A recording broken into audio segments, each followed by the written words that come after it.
listening to the Moist Boys Podcast.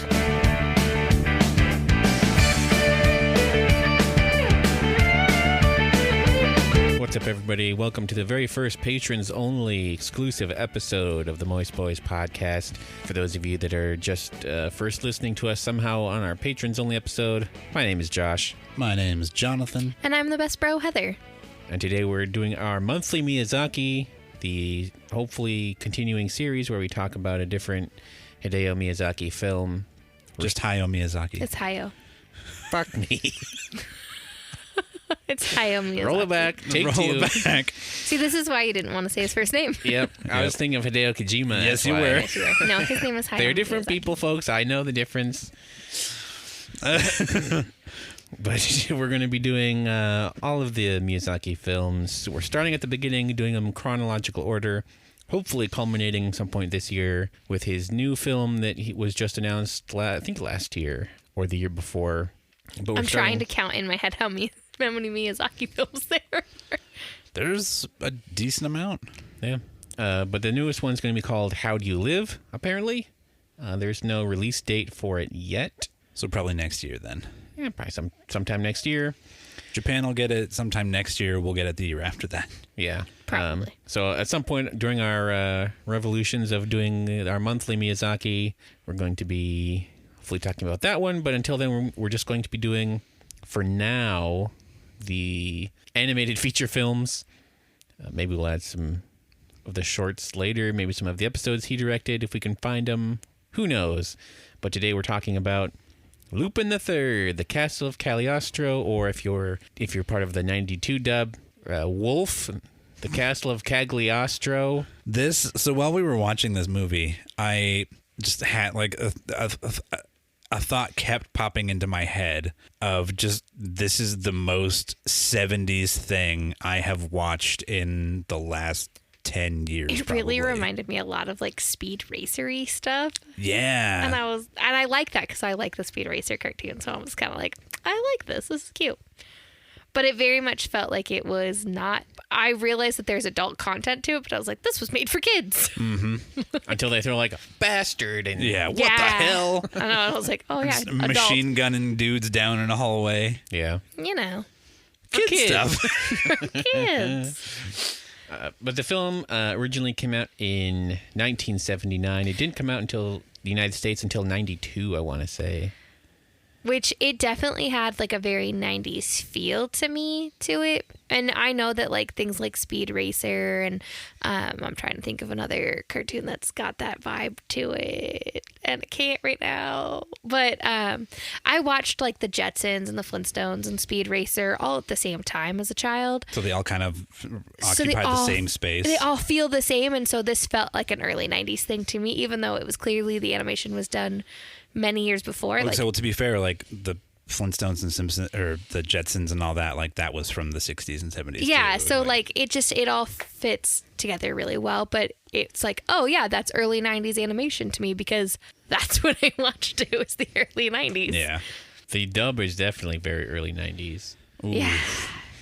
With some some unfortunate changes that we'll probably get into. Some of those in this one because I watched the sub a few months ago when I first had this idea, and then we watched the dub more recently. And I want to go back and rewatch this in the sub. And I'm pretty heavily a dub over a sub, mainly because, and I've said this before, I don't want to have to read while I'm having to watch a movie. Like my brain, I can do many tasks at the same time, but for some reason when I'm watching an anime movie, I don't want to have to also read. I just want to be able to focus on things that I'm watching. Yeah. That being said, this is a clear classic example of why you should do sub over dub a lot of times. We watched the last 5 minutes over again the night that we watched this. We watched the dub the entire way through, and then we went and rewatched the last 5 minutes in the sub, and they were drastically different movies. Yeah. Those 5 minutes were so different that I was like, oh God, we should go watch this movie again, apparently, and actually see what it was about. And also, the sub was less creepy than the dub. Yeah. Much less creepy. Yeah. I guess so. For this one, I guess I kind of want to go chronological order. Talk about things that happen in the movie. Just talk about individual scenes one at a time. Yeah. So like, because some of the differences, like one of the main differences in the sub versus dub is that in the dub, whoever wrote the script decided that every single minute of this movie had to have dialogue in it. That's a very American thing versus Japanese. Yeah. American movies do have a lot of background talk, conversation, a lot of unnecessary conversation. I mean, as a society, we talk a lot. Literally. I mean, we're on a podcast. We're on a podcast right now. We spend our free time talking to a microphone. Yeah. As a society, we talk a lot. We have nonsensical conversations. In Japan, it's not as much of a thing.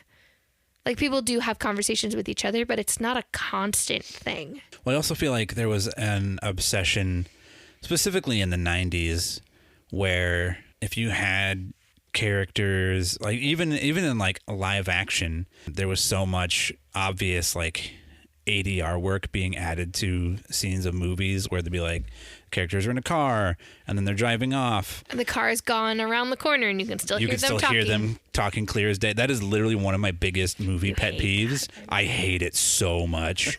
Or when you have characters who are in a park and the camera is like across the lake from the characters and they're like walking along the pathway and you can hear them talking clear as day, and then like but the whole thing is nothing but ADR, obviously. Yeah. It just like fucking hurts my brain. It's like, if you want to be a part of the conversation, just go be a part of the conversation, film the conversation. Don't do this weird like people watching bullshit. Well, when like the more you like learn about filmmaking and you realize that what happened was they wanted to add a bunch of dialogue, but they didn't have the budget to shoot those scenes, so they just took some B-roll footage they had of the characters and then just put ADR over top of it. Yeah. Which is like, yeah, it's usually like what ends up happening is like, we've got 10 seconds of footage, we got to fit these 3 plot points into this piece of footage. We got to do it real quick. So the character's like, hey, we got to go down to Johnny's, gotta get some hot dogs. Oh yeah, I love Johnny's. Gotta look at like people just like, oh hey, I didn't realize it was you. Oh hey, Dougie. Oh, you're my favorite customer. Oh, thanks, that's for you. Oh, okay, bye. Yeah. Which is why ADR is usually bad, because it's usually when either a studio has decided, hey, you know what, our dumb audience can't figure out from context clues what's happening in the movie. Let's just have the characters say the thing that they're going to be doing. Yeah. In this case, where they're like, if the characters aren't talking on screen, little dumb kids aren't going to be paying attention. So we got to cram all kinds of dialogue, wall-to-wall dialogue. Which, as the owner of a child, owner is the incorrect word. As a parent of a child, I don't know why owner came out first. As a parent of a child, he does not give 2 craps about your talkie-talkie.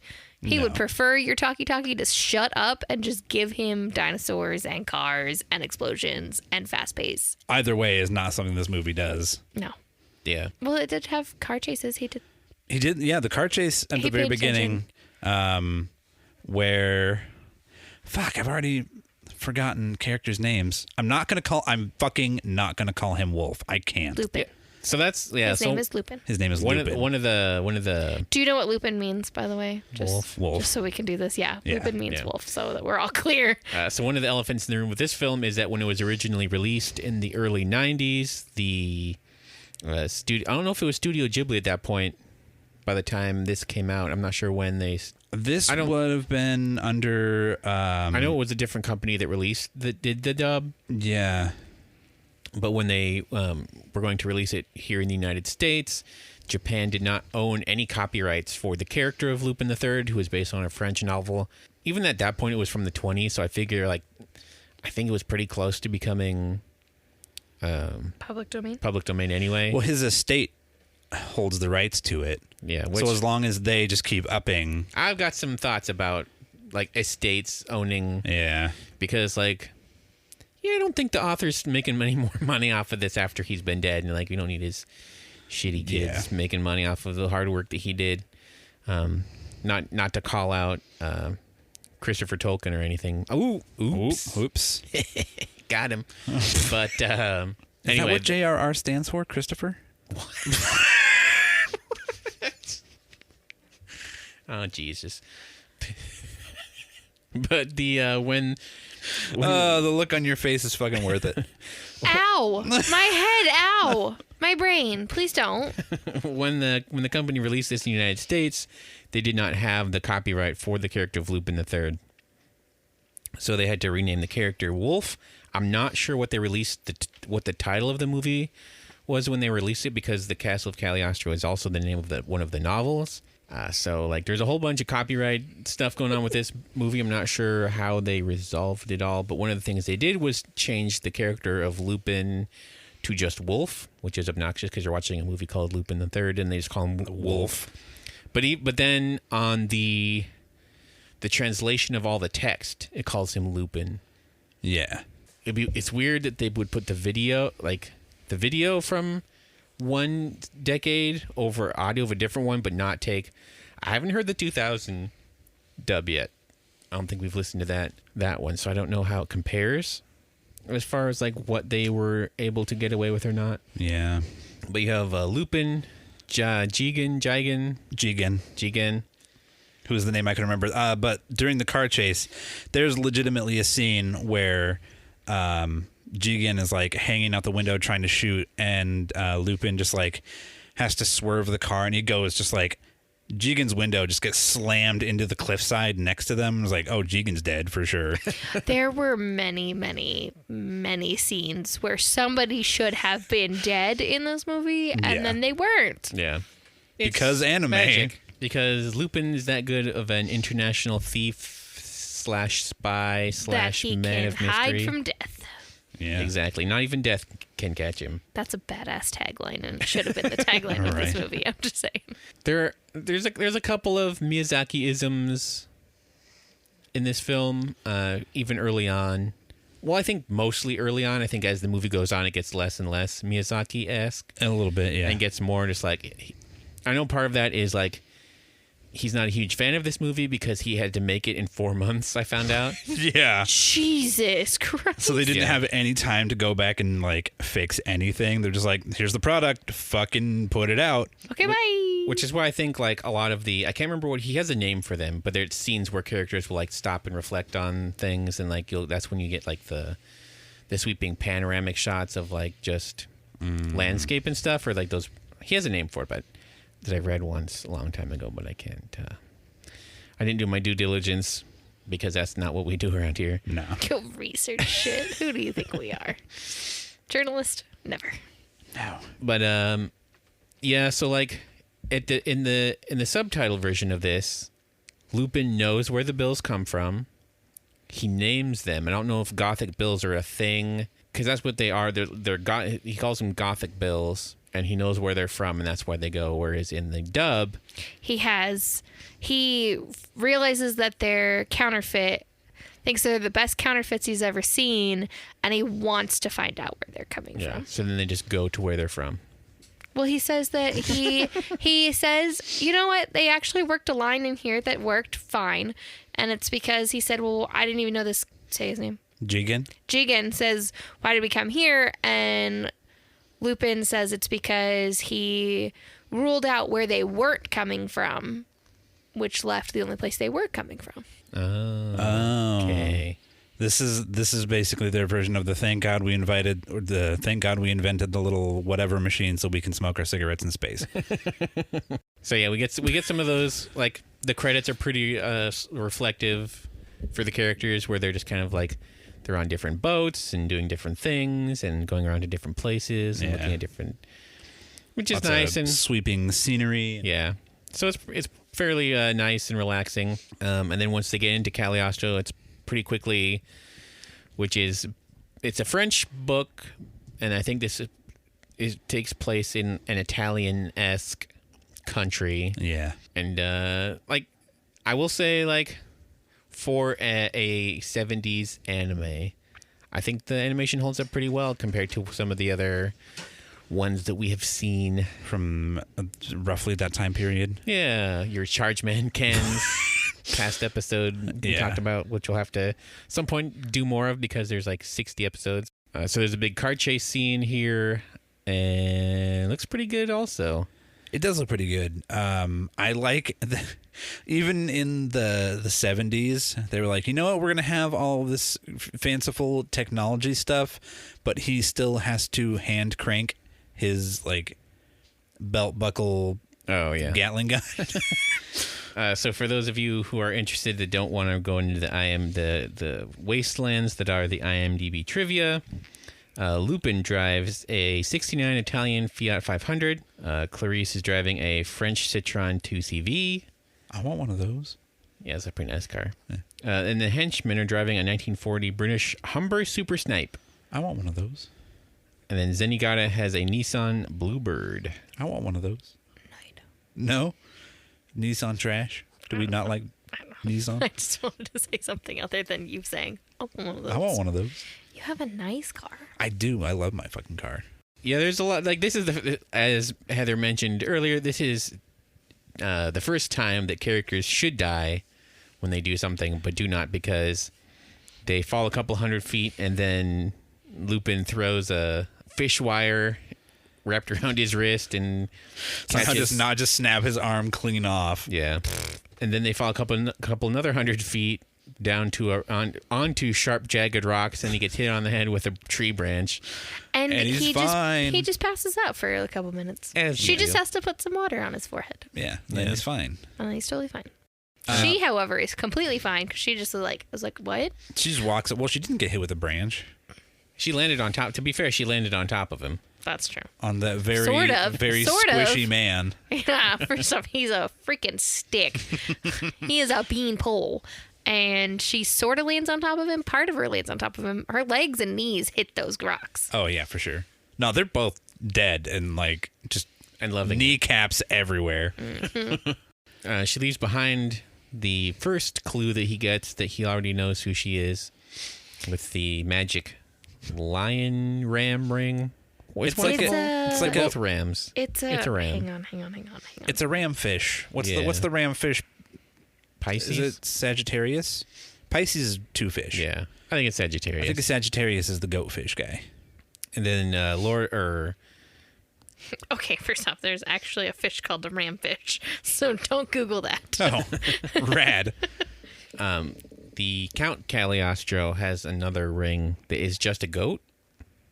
No, they're both the same. They're just mirror images. Are they? Yeah. It shows you how much I was paying attention. Like the thing at the end of the movie is the same thing. Yeah. It's the goatfish man, the man bear pig. So there's a lot of driving around and contemplating in the subtitled version. In the dub version, there's all kinds of pointless dialogue that they go on around here. Yeah. So speaking of the car chase, I feel like this is the biggest like action set piece of the movie.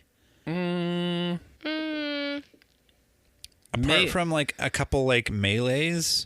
I mean, apart from when I was originally watching it, what I thought was the finale of the film. The church? No. Oh. The initial breaking into and escaping from Castle Cagliostro. Oh. I think that's a pretty big. There's flying and machine guns. That's true. Yeah, that is a pretty a big big action scene. set piece. I mean, there's This is like two a and a small, half. like yeah. action set pieces in this. Other which than that, I it's just like appreciated. dude on dude stuff. Yeah. The subtitle version it's a fairly, I don't want to say it's slow, but it's much more quiet. Yeah, more contemplative. Yeah, a more quiet film where there's not people just like running their mouths all the time. Yeah, which I appreciate. Also, which we'll get into those characters a little bit later, but like the weird stealth ninjas aren't talking nonstop the whole time. Like they don't make any, they don't do any talking at all, which probably makes for the them best. creepier. Yeah. Instead of like having these creepy things and going and, all the time. like no, they would move like as silently as possible. Yeah. because that's what you want assassins to do. They're so fucking creepy. Yeah. Miyazaki gets into like Howl's Moving Castle a little bit, and like Spirited Away. He gets into some of that same kind of imagery. There's definitely like there's some things in here that you can see Where he's gonna will end go. up. Yeah, eventually. Like, there's a couple of Miyazaki touches in here. Even though this was very much supposed to be like a Power Rangers thing, where this was supposed to be a series finale for this 1971 series, and then they brought it back for a couple years right before this. I want to say that like they restarted in 77. Yeah, from what I've seen, like the show. So that was the thing that I needed to look up when we were watching this movie, is where this took place in the timeline of like Lupin the Third stuff. Yeah. And this is the second movie, and all of the movies came after the show. At least I think this was the second movie. I feel like there was one right that came out before. Oh, this might be the first one he directed. Because there's the series that ran from 71 to 72. This came out in 79, and then there was a TV series. It says in 1977, but he directed 2 episodes in 1980. Yeah. I mean, like, Japanese anime shows don't have the same type of run schedule that American shows have, where you have your particular show. It is kind of like, I mean, even though Power Rangers is based on a Korean television series. I think it's Japanese. Is it Japanese? I'm pretty sure. It's probably Japanese. So it definitely follows that model, and like they run shows like that where things they just make them when they feel like it, instead of being obsessed with keeping a continuity of you have to do a thing from point A to point B. Yeah. Yeah, 1978, Lupin the Third, The Secret of Mamo was a movie. Maybe we'll do that one someday, but not in our Miyazaki watch because he didn't have anything to do with that. But yeah, this was originally planned to be the series like finale, a series finale right? of the Lupin series, but it was apparently successful enough that they decided just to keep it going. I also know there's some people are upset. I've never read the manga. I don't think any of us have. No, I have not. This is one of those like franchise, I guess I'll use that word, where I've always been curious about it, but I've never had access to it. So this is actually the first thing that I've watched. Yeah, apparently he's more of an asshole in the actual series and manga, as opposed to this, where he's kind of a good guy, or he has noble intentions. Yeah, I was gonna say that the thing that I saw was very much just like people were like, that's not his characterization like at all. Yeah, he's supposed to just be much more like about himself and just like, whatever, I'm the best thief. Fuck y'all. So it'd be interesting to see, like, I think anything after 2010, I'm not interested in seeing, because it kind of looks like a nightmare, like the animation styles. Well, the animation style is still trying to look like it's from the 70s while being in 3D somehow. Yeah. Like having that weird 3D look that I'm not a fan of. Yeah.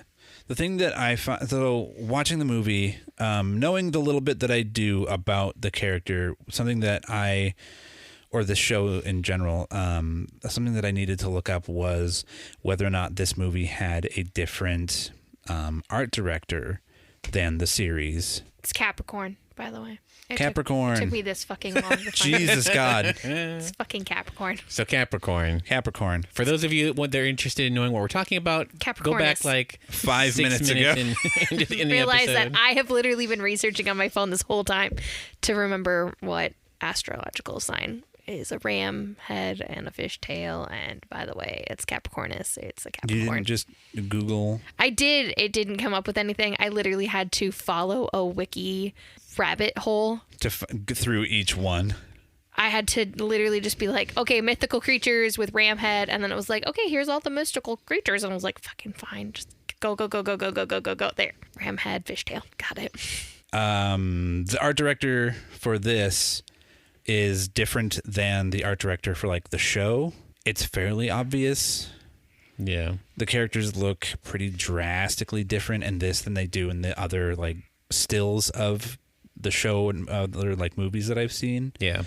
The one thing I find interesting for the design of Lupin himself is that in old anime films and TV series, I'm gonna have to figure out a way to put this delicately, but there is always a character that was like the slow character that would have a particular skull shape, and Lupin has more of that head shape than a lot of because a lot of anime protagonists would have the speed racer head and look like speed, like a lot of the that was a very particular look, and the Lupin in this film doesn't have that look.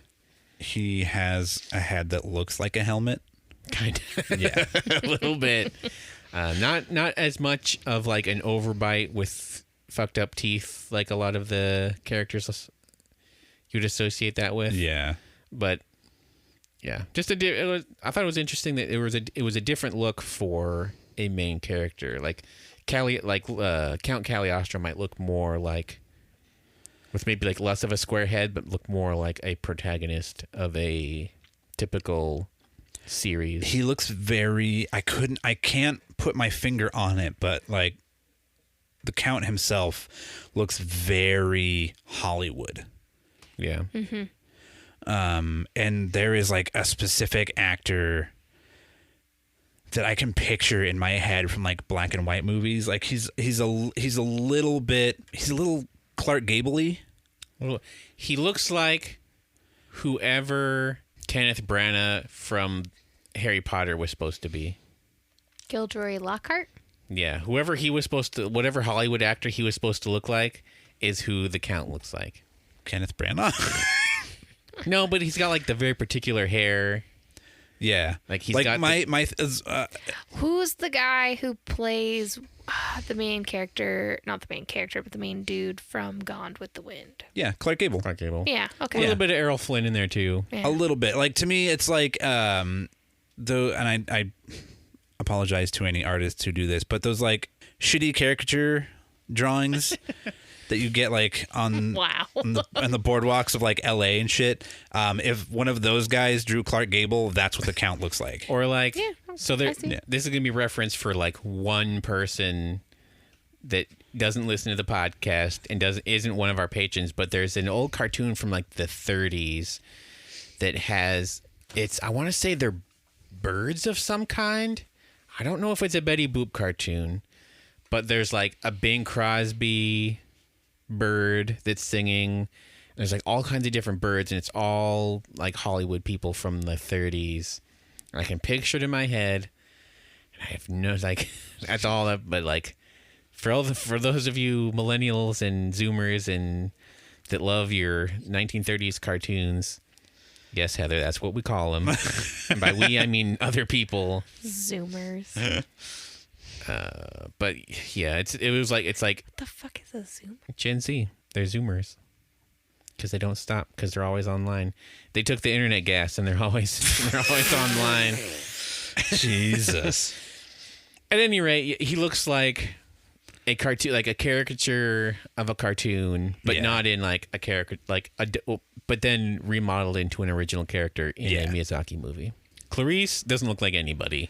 Like Couldn't pick her out of a lineup of one. She has no features. She's fair skinned with blue eyes and red hair that turns brown in the dark. Yeah, because when you take light away No, from things, that's not the her. coloration, you lose the detail of coloration. Her hair looks fucking like somebody else's hair. It is a different character. She also has like the slightly longer page boy haircut that I really love from the back in the day. Yeah. Whereas like you had to curl all the ends of all your hair, no matter what front or back, so it's always curled inward. Otherwise, it just look like trash. Yeah. Sometimes your hair just naturally does that. Yeah. Not when it's that straight, but it's like perfectly straight and then perfectly curls. I don't believe in. We'll bust out some photos later. Ooh. So it's an old timey look. It very much is of its time. And by of its time, like from the 50s up through the mid 90s, I want to say. Yeah, pretty much. Like hairstyles barely changed. They got bigger for a while, and then that was about it. Yeah. Folks, don't look at pictures of you can't tell. You can barely tell the picture between the 70s and the 90s if there's not like branding of some kind in there to tell you that like there was no Florida Marlins in the 70s. This is from the 90s. Yeah. That's just specific to me, but like that's still like, folks, look up old 90s T-shirts. They were a disaster. It was a nightmare. There was just lines going nowhere all over the place, and I owned all those shirts. Yeah. That one's where you could put your hand on it and then your hand would still be there because of the heat. Big giant tiki heads. Oh Jesus, this is just a fucking like peyote flashback that I do not need right now. But Castle of Cagliostro. Castle of Cagliostro. So our two main heroes, who are either partners or boss and employee, depending on whether you're doing a sub or dub on Netflix. Which, by the way, we watched this on Netflix, which is why we saw the trash dub, because it was probably like 10 cents to buy it off of whatever website they went to. Yeah, they go to the hollowed out, burned down remains. We learn. So there's a weird thing. There's a weird thing that I noticed this time around, is that they say there was a fire and the prince died. Again, whether you're watching sub or dub, the either groundskeeper or grandfather, which I think he was taking care of the grounds, but he wasn't he didn't refer to her as not his granddaughter, because that's who they are. Yeah. Spoiler alert. Yeah, but he says that there was a prince that died in the castle when the fire burned down, and then later Died in the fire when the fire burned down. when the castle burned down. To be fair, the fire burned down eventually too. Otherwise, it would still be raging. So, but anyway, Lupin goes down into the crypt, or into like the sewer aqueduct system, etc., etc. Question mark. Kind of everything. And there's a body there with a king's crown on and Clarice's hair, and nobody mentions, nobody notices it at any point in time. How did I miss that? It's like the first skeleton is like the first skeleton that you see when he goes down there, and it's like you're just like a panning across, and it holds in a long frame on a skeleton with a. Where the fuck was I that I did not see this? You didn't? No. Oh, I totally did. And I was like, the second time watching it, I was like, oh, that must be the prince. But then I was like, but nobody mentions it. It's not like a thing, but it's just really weird that they would have a. It's either the prince or it's another relative that they decided to kill down there. I guess it could be the king, since it was her so it could be her father maybe, or mother. I don't know. It was weird. Motherfuckers just left him down there? Yeah. Like all those other fucking people. Also, did you guys not see how many brides were? Are we just going to talk about that scene now? I mean, we were trying to talk about this chronologically, but if we're going to talk about this, we should how many other fucking interesting talk about scenes are there? I mean, not to say that they're boring, but plot-wise. Plot-wise, we just see them go. Because they meet. I liked the cool underwater, there were some things about this that were super cheesy, but I also really liked, Lupin Trying to swim up the waterfall. Swimming up the waterfall. Also, the animation of Lupin swimming was very well done. Yeah, yeah. Especially when his underpants start falling down later on in the movie. Yes. We'll get to that. We'll get to that. No, but also, him trying to swimming in the air sometimes, too. Yeah. Some of this stuff was Scooby-Doo as fuck. Yeah, it was. They didn't do the xylophone when they were running, which I appreciated. Yeah. Also, there was no cicadas. There were no cicadas. Yeah. Cicadas did not exist in Japan until 1995. They were in Japan. They were in Italy, quote unquote. Well, there you go. That's exactly why they didn't use the cicadas. Wait, cicadas didn't appear in Japan until 1995? No, that is not factual in any way. Okay. I was like, and you learn something every day, but apparently you don't. not around here. Apparently I've forgotten a fact, and now I've learned that mistruth. So it erased one fact at random from your brain. Now when I go to Japan and I hear cicadas, they must have really taken over since they were introduced here in 1995, huh? And I'm going to get arrested and thrown in jail. Yep. So a couple of things happen, I guess. You see a little bit of the Lupin the Third Playboy character come through when he's hitting on the waitress when they're eating their giant meal. Yeah. When they first show up there. Of spaghetti. Of them fighting over the spaghetti. Yeah. Yeah. Which is there's some cartoony stuff, but then there's other stuff that's not cartoony, which I think is an interesting mix. Yeah, I think he gets away from that the more he goes on with his, where it sticks to a style and tone. But this, I think, is definitely this is a franchise movie, so I think he was trying to stay within what the show. To a point. I mean, obviously people were just that's not how that character is supposed to act, but I think there was an attempt to stay within a sense of the show's kind of cartoony, so we got to keep the movies kind of cartoony. Yeah. Which I've not seen any of the show either, so I don't know how it matches up with that at all. Yeah, that would be interesting to see. I want to see some of the show. Do they? Because he sends the note to the Count before they meet, right? Yeah, I don't know how the note gets to the Count. It's attached to his butler's back. And somehow Scooby-Doo as fuck. Yeah, it's A little bit. Scooby-Doo as fuck. Like, I don't remember them meeting. They don't, because They don't. they go to sleep for the night. The deadly assassins show up, and then they run away, and they find out, like many things in this, that the ninjas are bulletproof. So many things. I can shoot out the tires from here. Oh no, the tires are bulletproof. These guys are bulletproof. These guys are bulletproof. Something else ended up being bulletproof later on, too. I think The so. He had to have Windows. special bullets. Yeah, he had his armor-piercing rounds, which is probably not what they called them in the original version. Yeah, I don't particularly remember that, but we'll probably get into it when we talk about it again another life. Another time. They run away from the ninjas, and then the butler reports back to Cagliostro that they got away, and then he's like, "Oh, there's a note on your back," and it's a note from Lupin saying, "My name is Lupin the Third. I'm coming for I'm going to take your wife." So I didn't miss the scene where Lupin and Jodo met up, and he just like gave him a pat on the back. Like, haha, your ninja guys almost got me. Pat on the back. See you next time, loser. Might be a deleted scene. Possibly. Because there are many scenes that Miyazaki wanted to do, or many things he wanted to do that he couldn't because they had to apparently also write this in that 4-month period. Jesus. Because pre-production had to be shortened and post-production had to be shortened. So it was all like, it was a mad dash to the end. And then that's when Guillermo Inspector? Oh, no. Goemon, Oh, yeah, Goemon. who I think maybe has 2 lines of dialogue in the original version, and this in the dub he's a real chatterbox, which doesn't really fit his character because he's supposed to be like a very stoic character, Yeah. but he's kind of He doesn't have a ton of lines in the dub. Not a super ton. He's got maybe like 5. that's more than that's almost Yeah, right that's over there. like Yeah, twice I'm all as- right. My that's foot just twice slipped as off my many. chair. Just trying to fall out of your chair now, huh? A little bit. Didn't just want to fall out on the sidewalk today. Had to fall out of the chair too. Yeah, exactly. It's really double up. I think the one carryover from the show that I think is the most confusing because it's not really explained very much, doesn't have a huge impact until later, and even then you're like, why was this included? Is Fujiko, because she's in like 2 scenes in the first 2/3 of the movie.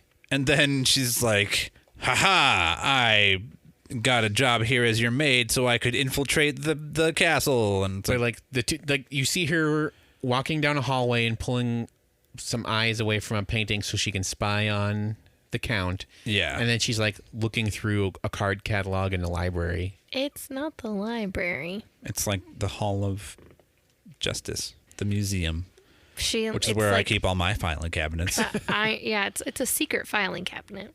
That's fair. But essentially that's all you see her do, and then later on she's revealed, I'm actually Fujiko. Yeah. I don't know what that means.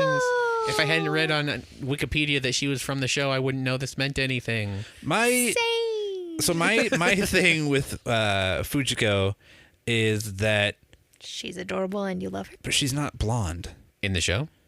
Yeah, in anything else. Okay, Interesting. well, I've only seen Fujiko in this, so guess what? She's now blonde. She has like a very she's a very sandy brunette. Could just be color correction. Like they got back the prints and they're like, oh, this is wrong. Oh, well. Maybe, I don't know, but it definitely threw me off because there's just like this blonde lady, and I was like, is that gonna be Fujiko? Because I don't think that's not supposed to be. And then it was, and I was like, oh, okay. Oh, Jodo is a character. You didn't just make that up. No, it's the name of the butler. Okay. I think, It's said like once or twice. yeah. I think with the exception of the Count and maybe Lady Clarice, every other character's voice they didn't try to match the original at all. The wolf, quote unquote, Lupin character from the dub is very much a Link from the animated series style of character, or like the Marty McFly from the Back to the Future cartoon.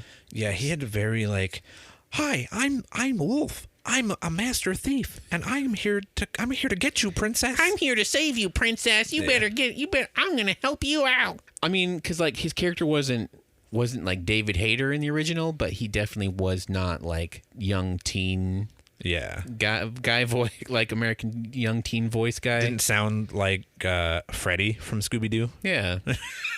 I guess Jigen might have been a little bit closer, but he definitely sounds like he looks in the sub Yeah. version, where he's like very slouched, but laid back kind of voice. So there's some nonsense. Lupin ends up calling in they call him Interpol in the subtitle because they just assume that you know what that is. Yeah. But it's International Police, which they say every time in the dub version.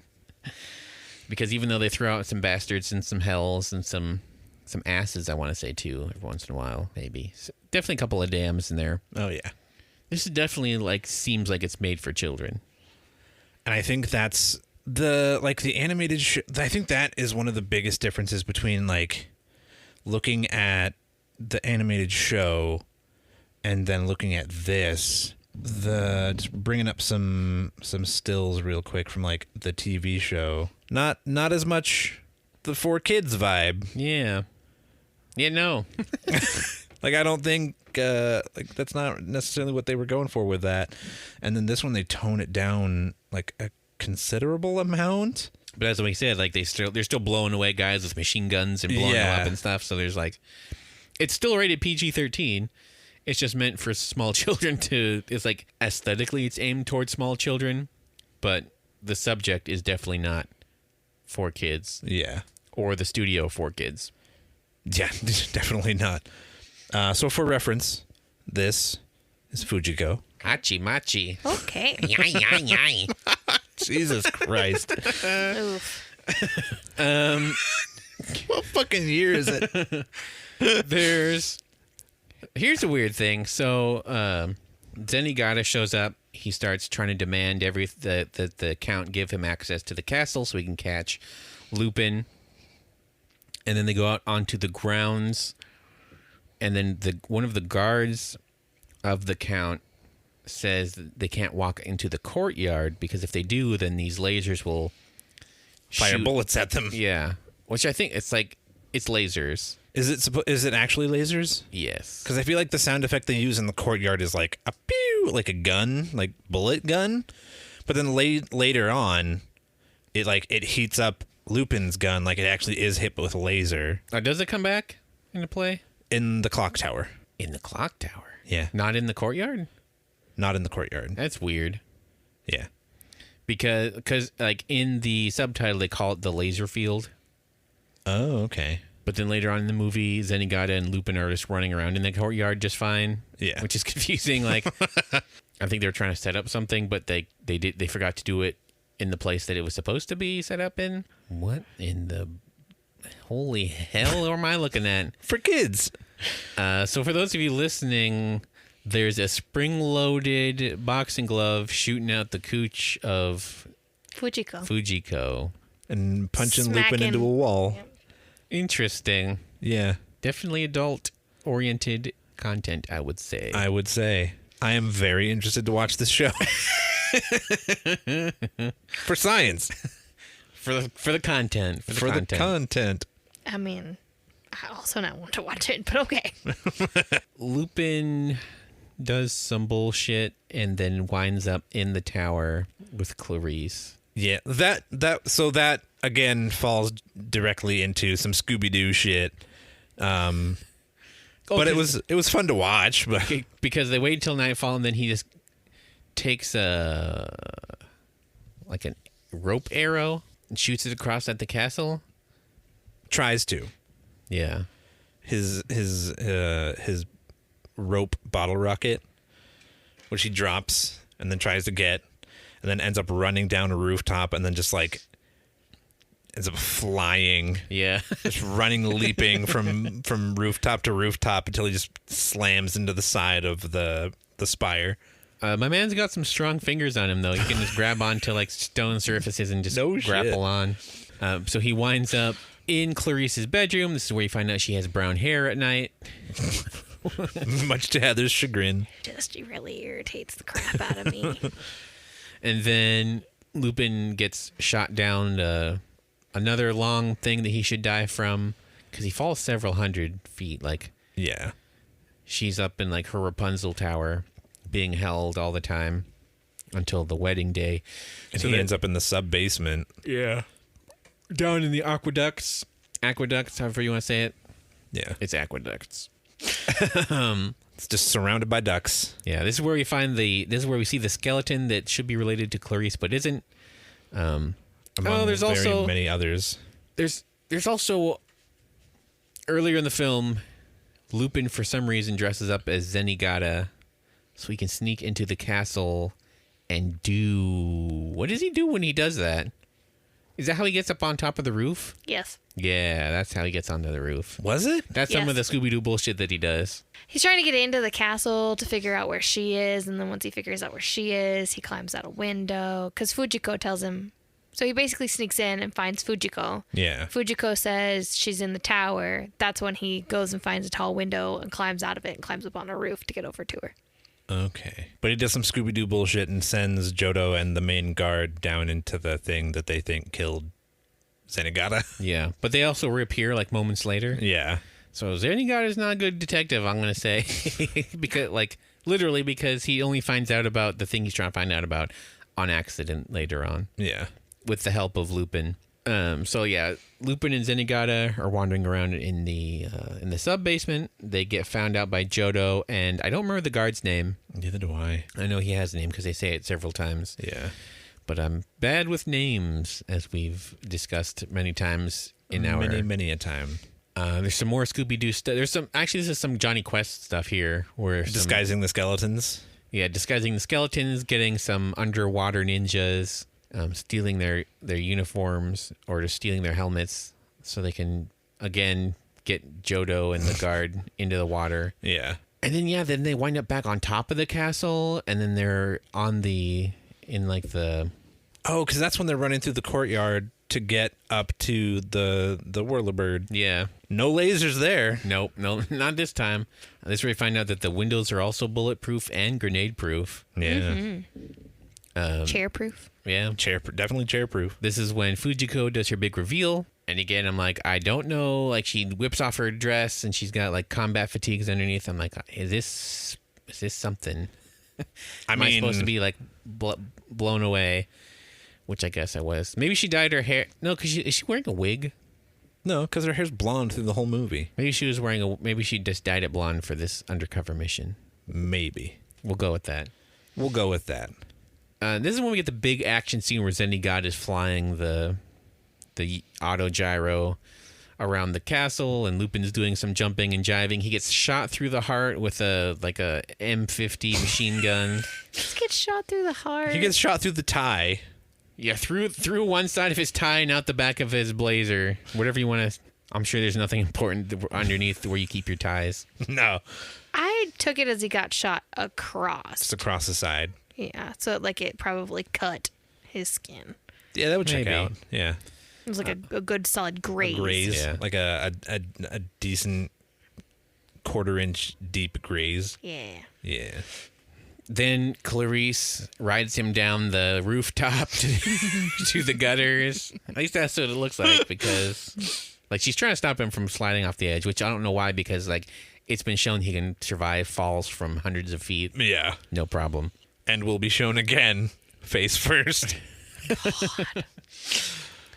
Even later on in the scene, because Fujiko, Zenigata, Lupin all jump under the auto gyro after the Count tries to machine gun him again. Yeah. Up until the point where they are flying away without Clarice, I was like, oh, this is like the big finale of the movie. Yeah. Because this isn't, I wouldn't say, because the movie's not, it's never boring, but like so much stuff just keeps happening. Where I was like, I've got to have been watching this movie for like an hour and a half at this point. But then I checked the thing. It's like, oh, I'm only like 50 minutes into this movie and there's still 40 minutes left or 50 minutes left. Which again, like I feel like that very much falls into my this movie is 70s as fuck. Mm-hmm. Yeah. because it's just thing after thing, and you're like, "Ooh, they got to be running out of plot at some point soon." Yeah. Nope, they're only halfway done. A lot of things. It really sorry. Just It was stare a in lot the of middle things. distance, contemplating what even is life. It was a lot of things after thing after thing. It really felt like a couple episodes of a cartoon shoved together. A little bit. Yeah. It felt like they just were like, instead of having 4 episodes of this show, one giant episode. Which is definitely a thing that like animation studios have done in the past. I really like the scene where the auto gyro explodes, and then Lupin is just like flying through the air and lands inside of their car because Jigen catches him. His like clothes burn off, I want to say, and he's just in his underwear. No. They're on fire. They're on fire, and what's And then his name? Goemon like slices them off of him. Except for he barely takes his. Yeah, he does the anime swordsman thing where his sword comes out a little bit and then goes back in, and like his His clothes explode off of him. Yeah. That's a pretty good scene. yeah. And then like even though like Lupin bails out and then lands in the car and Zenigata just pilots it into the great beyond, we just see him just like in a tree being like, He's fine. he's Lupin fine. He's on the verge of death. Yeah. But then he got his fine. I like Fujiko's little squirrel suit glider. Yeah. That's pretty cool. Then we get the scene where Lupin has to get nursed back to health. Popeye style. Like, A little bit. just give him all the food and he's fine. You gotta up your calorie intake to heal your body. Just eats a bunch of food, takes a nap, and it's all good. Yeah. Yeah. Apparently, this is a Miyazaki thing, I guess, where a character eats lots of food to get power. The only one that I can think of is Spirited Away. I was going to say, not always good things happen when you eat a bunch of food. Yeah, sometimes you get trapped at a restaurant just eating food for the rest of your life. Sometimes you become a pig. Yeah. And sometimes you grow exponentially and absorb every denizen in a geisha house? Question marks. Bathhouse. Bathhouse. Oh yeah, the bathhouse. There's a little bit of column A, a little bit of column B there. Just because it's for kids, I think it wasn't, but I mean, it would have been. There's a lot of dialogue here explaining things that don't exist in the sub version. All the different relationships, like they rewrite the relationship between Lupin, the dog Carl, Clarice, the old man, and like there's a lot of stuff here that just is not in the subtitle version, which is like very, very baffling to me. Yeah. Because they make the old man seem like purposely say that he doesn't know anything personally. The fact that he has the dog and the dog belonged to Clarice in the flashback should have been like the first thing. You got to keep that relationship there somehow. You said that they rewrote the relationship with the dog, so They're just the way that Lupin interacts with the dog is different in the subtitled version. And also, because in the flashback, we see that Lupin got injured, and then Clarice gave him some water. And in the subtitle version, that was the extent of it. But in the dub, we find out that he lived under that tree for several days, and she brought him food and water every day until he got better. And it's like he also fell in love with her? Question mark. At 9 years old. at 9 years old. That's some Drake bullshit right there. We'll bleep that out so I don't get sued. That's who am I kidding? He's not paying for this. no. But what was it? I saw someone say just tell Drake that coronavirus is COVID-19 and he'll leave it alone. Got him. Got him. So my favorite thing of that flashback is the fact that he comes to the castle. So he's like, it was 10 years ago. I came to the castle and I looked exactly like I do right now. But she looks 10 years younger, just when I was first starting out as a thief, and I had my secret spy wetsuit on, and I got shot in the back with 5 arrows, and then I climbed under a tree and magically had my fucking suit on for some reason now. It was under the wetsuit. James Bond style. James Bond style. That's gotta be fucking uncomfortable. But to be fair, him swimming up the the waterfall earlier, when he takes off that wetsuit, it is revealed that he has a full-on Zenigata costume on, like trench coat and everything. And then under the Zenigata costume, he has his Lupin regular outfit on too. So the man's used to wearing lots of layers. Lots of layers. He's got like the big dog T-shirts of outfits. Oh God. What happened to that store? They're still around. I think they sell big dog T-shirts at Walmart now. I want to say, or you can like you can I find them remember it being online. its own outlet store. Yeah. Then they realized that ugly T-shirts that only old dads wear is not a sustainable. Not when it's just your store that way. Yeah. I was also brought to my attention that there's a company called Big Johnson that does like fishing and hunting related pun T-shirts. Oh, in the same Jesus. style. So if your T-shirt company has "big" in the name, I'm starting to think that's not a good sign for the quality of the content you create. No. The most troublesome line of dialogue also comes during his flashback where he's talking about seeing her and he's like, if I was going to die, at least it was going to be in the presence of such innocence. Like, no. No. It was just me sitting on the couch doing the Jonah Hill fucking gif for like 2 minutes straight. Yeah, we all got a little cringed at that. We're just like, oh. Yeah, it was not great. Fujiko tells him about or gives him a clipping for the wedding and that someone's coming from the Vatican, which should be pretty close, which explains why they're coming by car. Yeah.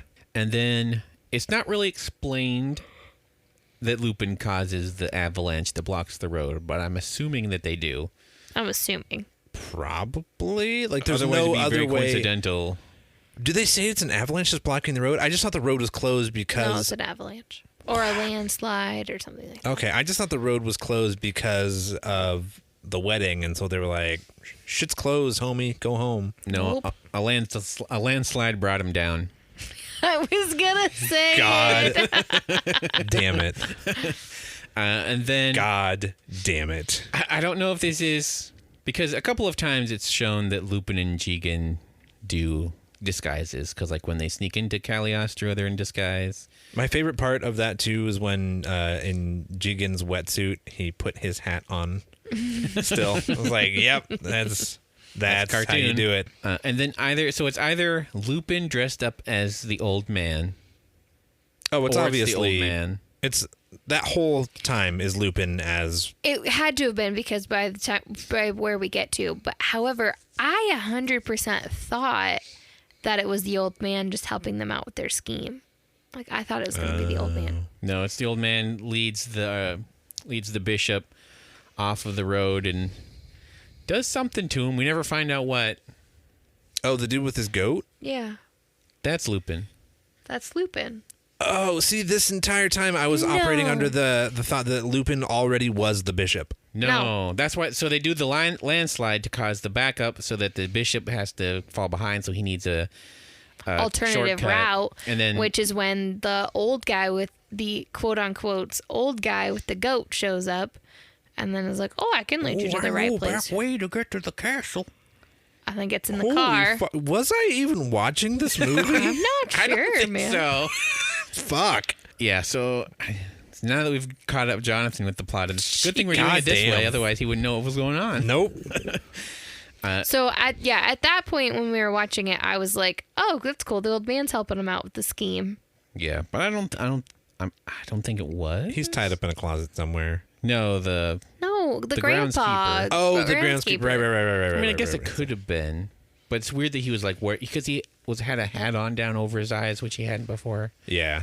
which I thought was weird. I just thought it was him because, especially later on when.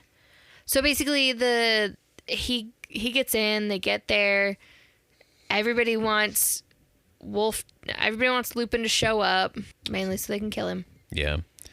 There's also like a very weird subplot with Zenigata going to the UN because he wants to arrest the Count of Cagliostro for counterfeiting. All the monies. Yeah. All the world monies. Yeah, and being behind every economical crash of the last century, Yes, but also Boom. but also boom. Basically, he's just controlling the world's economy. Yeah. and that doesn't really affect anything. Nope. Other than just being like, look, see, he's a bad guy. Yeah, but it, like, spoiler alert, it doesn't really matter anyway because he's just going to get snippered. Yeah. Between some clock hands. Yeah. Spoilers. Folks, if it hasn't already been said, you probably should have watched this already before you listen to this. If you've listened to anything that we've done ever before, you're better. Supposed to watch it and then just hear us talk about it. With the exception of Last Christmas, but only because that was in theaters at the time. Yeah. And we like specifically did that. And I guess, did we do a spoiler alert for the Yeah, we did a spoiler free. episode? We did spoiler free Last Christmas, and then we did spoiler Last Christmas. Yeah.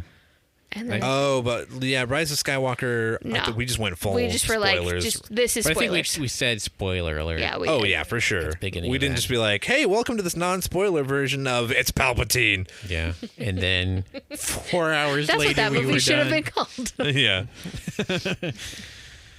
Star Wars episode. Episode 9. Everything was Palpatine, even if you didn't think it was. Yep. Yep. So anyway, Castle of Cagliostro. There's some more Scooby-Doo bullshit here. We find out that Lupin just has a coat full of rockets that he has all the time ready to go. Okay, so this is the thing, is that I thought that it was the old man because when Lupin rises out with the guys, I was like, oh, so it is the old man and he's trying to protect her. That's why he pulled, as the priest, he pulled her back. And it wasn't until they shot Lupin up full of arrows and it turns out that was a Lupin Just dummy. stabbed him with like 15 swords. Yeah, and that's a Lupin dummy. Like they made a robot. Oh. Yeah. Looked like it sounded like Lupin Yeah. somehow. Oh, so there's a Lupin. Oh, okay. That's when I was like, oh, it isn't the old man, it's Lupin Yeah. again. Also, they obviously were letting this Lupin just go to the fucking shredders, but Jigen and Goemon were their literal real selves holding up the dummy, so they were also possibly in the path of many swords. That was never going to happen. They were fine. They just wanted Wolf or Lupin, depending on which version you're watching. Watch the sub, folks. It's Watch the the sub, sub. folks. This is one time I will push for that. Yeah, this is not a good dub. It was the early 90s. It was a dark period. Like I feel like It was the worst of times, and It was the worst worst of times. I want to say it wasn't until what was the Jonathan, you probably know this more than the rest of us. What was the straw that broke the camel's back and maybe like, okay, we have to actually start putting work into these. It was definitely after like the 4Kids stuff. So it was definitely like after 98. Well, so I think there was a sense of like we actually have to put work into this, depending on who got their hands on it. But then there was also shows that kind of like hearing stories from the people that were involved in it, like things just kind of almost happen. It's a miracle they're as good as they are. Like Cowboy Bebop, like none of them were ever in the same room together. Like the writers or the voice actors? The voice actors. Ooh. And so like somehow they got a group together of voice actors and like just caught lightning in a bottle with their performances. And depending on I know I sent you the video of what ended up just being the gag dub of Ghost Stories, where that is legitimately how that dub ended up. Like it was that ridiculous. And what they would do is they would have voice actor come in and just ad lib shit, and they would set the tone for the episode. And then the next actors who they would bring in had to play off of that and just ad lib shit. So I feel like probably mid 2000s. Depending on who you're talking to, 2006 is like been deemed one of the best years in anime. And I feel like that applies to dubs as well as just generally.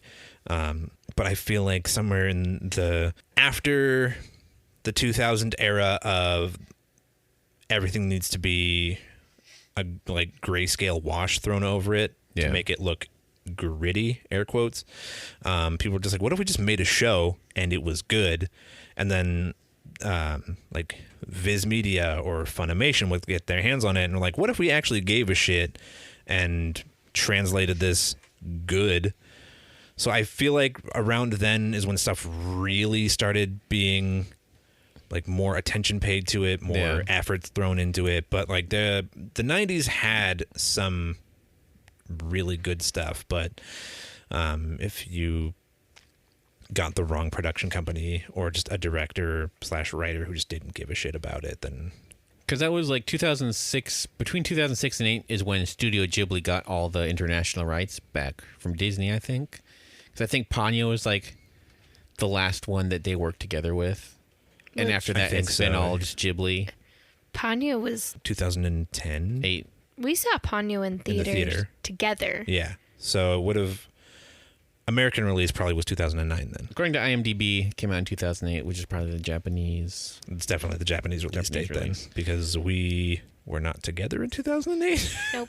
So I assume two things happened. One, people like Miyazaki and other like Japanese creators of these anime started having more access to seeing what was their work was turning into. Yeah, because like another thing of like the early days of the rise of companies like Viz Media and Funimation really helped as well, because a lot of animes were being localized with not fan dubs, but like fan subs. Yeah. And so they were getting translated that way, and then it was just being like torrented on the internet. And so somebody was like, oh, there's a market for stuff like this. And so Crunchyroll kind of like popped up and was at first kind of like another pirating site sort of, and they were pumping out anime to the Western world and just being like, yeah, this is a thing, like if you're a fan of this, like fucking come get some. Because like other than that, like we had Toonami, and we had the early days of Adult Swim, and that's all I can think of for like TV anime in like the early 2000s. Yeah. And half of those were just the old 70s and 80s. And Dragon Ball. Like Toonami was a lot of Dragon Ball, and then there was like Voltron. And then Adult Swim is where I saw Cowboy Bebop and Inuyasha, Wolf's Rain, Witch Hunter Robin, Big O, and like, well, because like the other thing too, with you can definitely tell that with like Crunchyroll is that like they come out the next day, so you know that the production company that's making it is involved with, like they're hiring the people doing the dubbing. They're not just like, sure, give us $50, you can take our cartoon, put your script on it, call it a day. Yeah, well, I think there a lot lately with Crunchyroll being such a huge company now. There is much more of an effort lately to translate as close as possible with still keeping context clear. Yeah. Because if you just do a direct translation, it's not going to make any sense. It's because of sentence structure and things like that. So, yeah, they definitely have, like, for the amount of shows that get pumped out onto Crunchyroll because they're being picked up from places, like, they have to have a huge team all the time just working to get these translations done as accurately as possible, as quickly as possible. And we appreciate all of your hard work, guys. Keep making good stuff so that we don't have to sit through dubs like this. Yeah. So Lupin saves the princess. The Count gets snippered by the clock hands after he activates the magical rings. Because he forgets that he can just hold on to the side of one of them. Yeah. You know, he's like, no, I gotta hold myself up between the two of them. And then the clock tower just fucking falls apart anyways. Yeah, which is like, that seems like a design. I'm guessing it's because it was really old. Like if it's an ancient Roman city. The clock tower was designed to fall away to open up the floodgate for the waterway, so the water would drain out of that lake and reveal the city. So how are you supposed to? You're supposed to activate it and then run. And then run the fuck away. I guess leap off in some sort of winged contraption. Or just leap off face first into the water below. You'll be fine. Yeah, Lupin. It worked for Lupin. So it reveals essentially Alexandria, but in more rural Italy. I mean, that was I mean, not Alexandria, but like ancient Rome was in Italy, so that checks out. Even though I think this was more rural than like Rome was at the time, as far as like not being central. Like it comes from the Vatican, which I'm pretty sure is pretty close to Rome. Yeah. Or the bishop does. So Pretty sure Vatican City is inside of Rome, basically. yeah. But this fake city can be wherever you want it to be, so It's also more Greek looking than Roman, but I'm not an architect, so yeah. any architects out there, give us a shout out. And then this is when Clarice in the dub professes her undying love for Lupin, and he's like thinking about it for a hot second. He's like, "I love you so much. I just want to be with you." And he's like, "Oh, I've been thinking about that sweet, sweet tale for the last 10 years, but you should stay here." Yeah, because he's got to go get him some Fujimama. Some Fujiko Num Nums. And yeah. Heather is so checked out right now.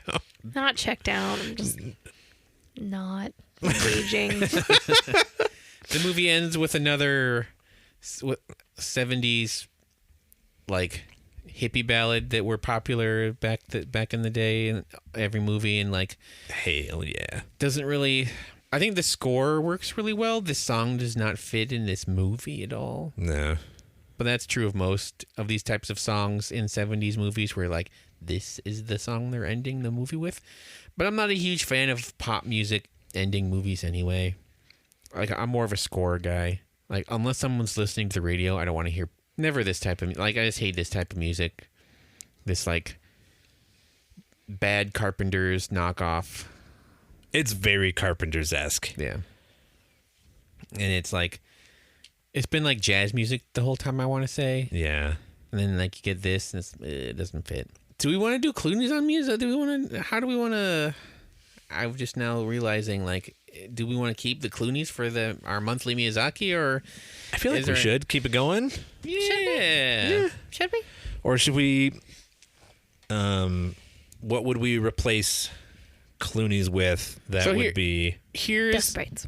I think for our special patrons, because all of our patrons are very special. We have our towelettes, which are our listeners. Gross. Because they're moist. Yeah. We have our special patrons, and I guess one of the gifts, other than exclusive episode content that we're going to give you, is we're going to give a new like rating system, which would be, since we're probably going to talk more about stuff that's like classic or legendary director stuff, like we were talking about doing Quentin Tarantino's, where we eat Totino's pizza rolls and watch a Quentin Tarantino movie. And instead of being like, "Oh, what are we going to rate this?" I think it should be, is this worth, like, does this fit into the pantheon of that director? Yeah. So I would say it would be this is like have to watch, skip it, or completionist. Okay. And I'm going to come out swinging and say this is edges on completionist for me personally. It's not a bad movie, but if you say, "Hey, we're going to watch a Miyazaki," And then you throw on Castle of Cagliostro. yeah, especially with the dub, but even the sub, I would say, of the ones I've seen, I think there are probably 3 or 4. Like I haven't seen Porco Rosso, so I don't know. I guess we can go after the end of this episode too and like talk about which ones we're excited to do, which ones we haven't seen, which ones we have. Yeah. But I would say this is more. I would not have watched this again if we weren't doing the podcast for it. Yeah, that's fair. If it wasn't like completionist, I don't think this is essential to the canon. Yeah, I would agree that I feel this feels very completionist-y to me, because even it doesn't seem like it fits in with the consensus of fans of the show.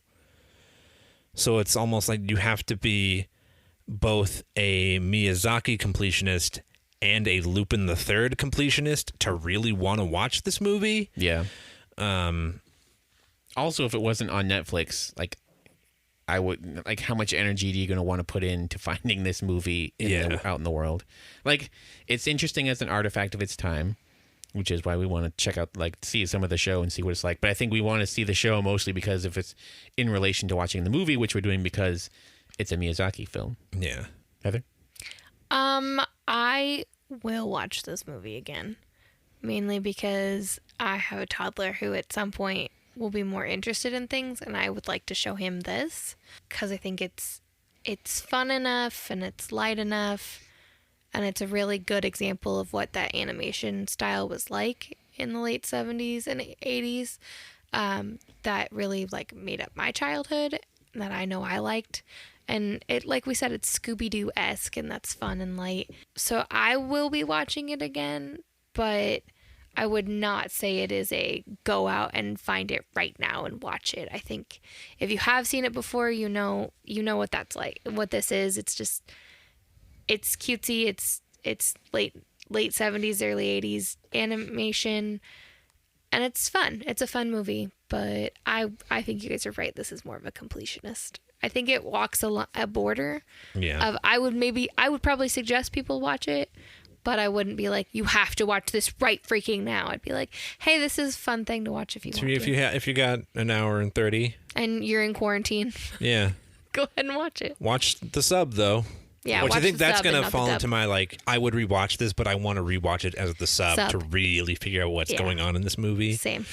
Cool. So real quick, the films that we are including in this are going to be, the next one will be Nausicaa of the Valley of the Wind, which I want to say I've seen, but it would have been years ago.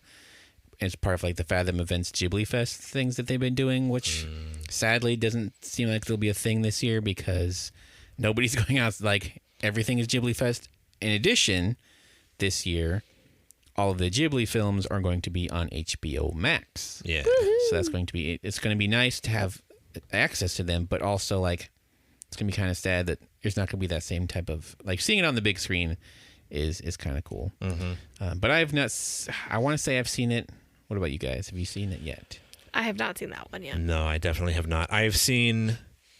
He's gonna go through them. No. But I mean, like, I've seen stuff from it. Yeah. Like when, I hate to be the guy who keeps bringing up this trip, but like when we were in Japan, like we went to, like this big mall. And there was a store that had like a bunch of puzzles and stuff like that. And there were a bunch of like 3D puzzles of like the big robot guys and the big like caterpillar things and like her, like an airship that I'm pretty sure was from that movie. Yeah. But like I recognize things from it and I know them as being from that movie, but I have never seen that movie. So the film after that we're going to be doing is Castle in the Sky, which I want to say I also saw, but I might be getting Valley of the Wind and Castle in the Sky confused. So I'm not going to lie there. I know that one. I have definitely not seen that one. I have not either. After that is My Neighbor Totoro, which I think we've all seen because, like, that's of the two of. I would say it's probably his most famous. I think it's a toss-up, depending on the crowd you're in. I would say it's a toss-up between that or Kiki's Delivery Service, or if you're in the edgelord crowd. I don't mean that. Like if you're older, I think then it would be Mononoke.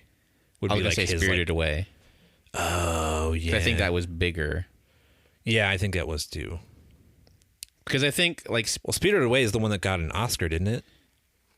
Maybe. I think Princess Mononoke was like the one where like, hey, Miyazaki's a thing. Everyone's like, hey. And then Spirited Away was like, yeah, that Miyazaki guy, we're going to go see his thing.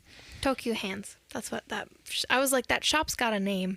Yes. Tokyo Hands. Yes. So after that is Kiki's Delivery Service, which I've seen probably like 20 times in bits and pieces on the Disney Channel back in the day. The Disney Channel used to show that movie so much. But I've also seen the sub version, which I think they're probably pretty even as far as like which one's better or not. But I have never seen Kiki.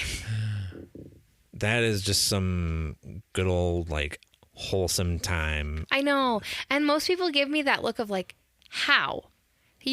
Me being who I am, I always get the, but how have you not seen this yet? I'm just like, I don't know. In a movie where only one bad thing happens in the whole runtime, it's surprisingly like a gripping movie. Yeah. After that is Porco Rosso, which I have not seen, it's the one I'm most interested to see that I haven't seen, because seeing a pig fly an airplane, it's just going to be it's going to be fun times. Gonna get to watch Pig Fly. Yeah, we do. Uh, But he's I like a have World War also II era not seen like it. fighter pilot though, so it's not like yay, a pig's flying a plane. It's like, oh god. Yeah. I have also not seen Porco Rosso. After that is Princess Mononoke, which I did see. I've seen most of it.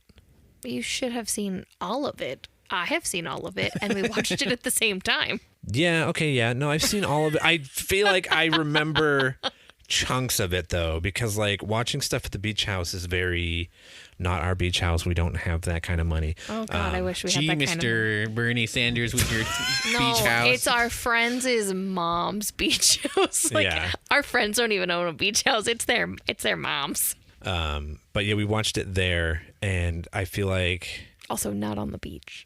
no, it's a ways off. But anyway, not that. Neither here nor there. Yeah, geographical Just locations trying to tell notwithstanding. people how not rich we No, are. I know. If you could only see us, you would know would that. You would know. Yeah. Man, them boys broke as fuck. But yeah, like I don't know, for some reason watching stuff there, I don't really retain it that well. Same. So I'm That's excited fair. to watch that one again and Except for actually gummy like, feel berry like I'm watching. juice. Gummy bears. After that is Spirited Away, which I have seen. That one I know I've seen. We watched it at the beach house again. I have also seen Spirited Away before the beach house. I've Yeah. seen it a couple times actually. Interesting. So that you have Howl's Moving Castle, which is confusingly also a castle that is in the sky. So I don't know. Between that, Well, it's on legs. is it? Yeah, But it looks like from far away, it looks like from it. far away, but it's got like little Yeah. legs. But there's like a lot of similar imagery of things being high up That's and fair. giant. So like that, Nausicaa and Castle in the Sky, I'm like, I'm not sure what I remember from what. I have not seen it at all. No, neither have I. After that is Ponyo, which I know we have all seen. Yes. Tanya. And then The Wind Rises, which I have not seen. Nope. No, I have definitely not seen that one. That's the and one with the flying bicycle, right? No idea. Oh, okay. I own Nausicaa and The Wind Rises and a couple of the other ones. I have not seen them, which is why I wanted to do this, because like I need a reason to watch those at some point. Yeah. And doing Maybe a podcast is a because good you reason. own them. Besides owning them. Well, I own several movies that I have not seen, like Coraline and Fantastic Mr. Fox. Maybe stop buying movies you're not gonna watch. Well, when they're only $5, how are you going to pass it up? By walking away and spending your $5 on something. But just not going to Walmart, my dude. Yeah, go buy ice cream instead. Jeez. Maybe I did both. You don't know. Checks out. And then after that is How Do You Live, which we have not seen, has not come out in America yet. So hopefully by the time we get through all of these, it will be out. Thank you all for listening to our patrons only episode of the Moist Boys podcast, episode 1 of our monthly Miyazaki. Hopefully we can keep this going.